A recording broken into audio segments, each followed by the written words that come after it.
ajandaa nuuf kenname booddee immoo sabni keenya duguugamaa akka jiru hundumti keessan hin beektu keessattuu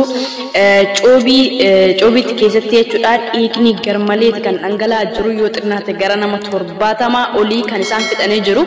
isa dursa garuu kan isaan nuuf laatanii ajandaa nuuf kennan jechuudha ajandaa Arabaa fi Yihudii jechuudha innis amantaa tuquudha jechuudha akkuma beekamu Itoophiyaa keessa amantaan hundumtuu dhiyoodha kan inni gale jechuudha dhugaa hin haalamne jalqaba Oromoon amantaa tokko qofaa qaba jechuudha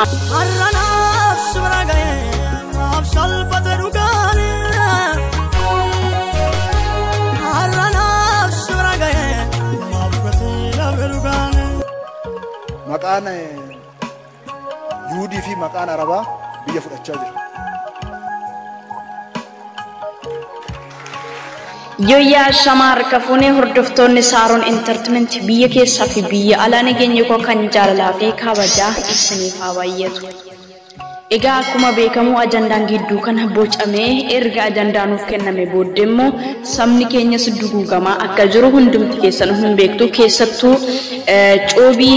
coobiitti keessatti jechuudha dhiigni garmaleet kan dhangala'aa jiru yoo xinnaate gara nama 70 olii kan isaan fixanii jiru isa dursa garuu kan isaan nuuf laatanii ajandaa nuuf kennan jechuudha ajandaa Arabaa fi Yihudii jechuudha innis amantaa tuquudha jechuudha akkuma beekamu Itoophiyaa keessa amantaan hundumtuu dhiyoodha kan inni gale jechuudha dhugaa hin haalamne jalqaba Oromoon amantaa tokko qofaa qaba jechuudha amantaan sunis amantaa waaqeffataati egaa akkuma kana musliimni kiristaanni amantooleen garaagaraa hundi isaanii boodarra kan isaan galan jechuudha innis mootummaan naannoo Oromiyaa akkuma isin jalqaba irratti dhageessanii maqaan Arabaa fi Yihudii biyya dhaaleetu kan inni jiru jechuudha amantaa lachuu arrabseeti kan inni yookiis immoo xiqqeesseeti kan inni jiru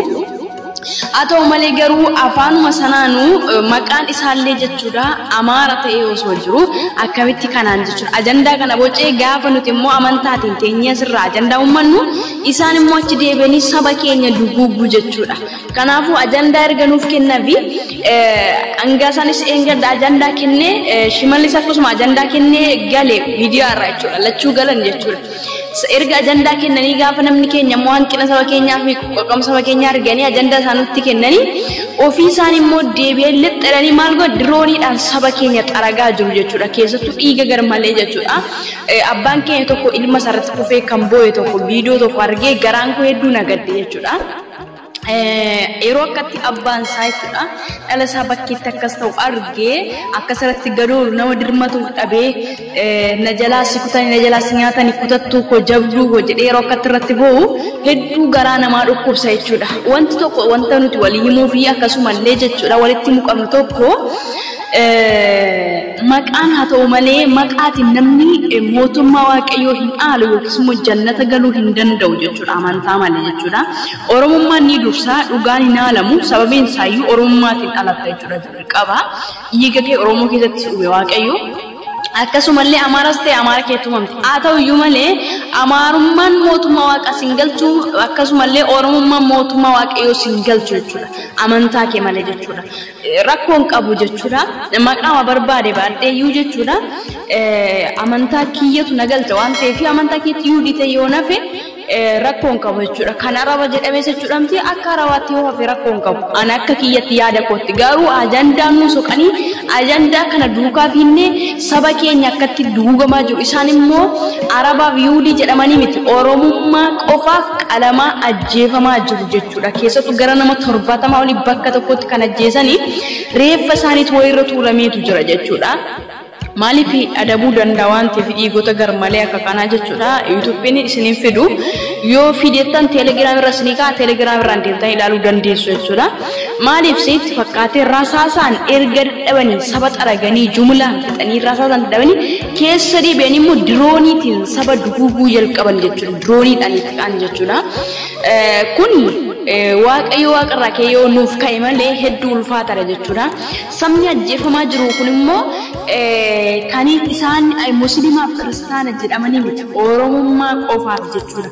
Kiristaana duwwaatu ajjeefamaa miti jira miti akkasumallee musliima qofaatu ajjeefamaa jiran jechuudha. Hin gowwatiina ajandaa isaan nuuf bocanii nuuf galanii mana kee taa'anii diroonii saba keenya xaragaa jiran kanarratti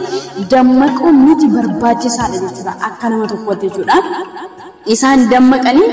saba keenya immoo dirooniitiin haadha keenya abbaa keenya obbolaa keenya lammii keenya dhiiga keenya immoo fixaa jiru jechuudha. Nuti immoo ajandaa sana qabannee asii miidiyaa rayyida isaan garuu achi qoricha nuuf qotaa jiru jechuudha. Kanaafuu saba keenya sagalee dhabee abbaa keenya haadha keenya obboloota keenya dhiigota keenya warra sagalee dhabe kanaaf sagalee ta'uun dirqama keenya isiniin jechuu barbaadan akka nama tokkotti jechuudha. Hedduu nama gaddisiisaa iddoo tokkotti kan dargaggeessi dargaggeettiin kan diriirtee iddoo tokkotti reeffi nama hamma kana walirratti tuulamee yeroo jiru keessatti jechuudha. Isaan garuu ajandaa nuuf bocaniitu saba keenya immoo dirooniitiin rasaasaan ajjeesanii dadhabanii jechuudha.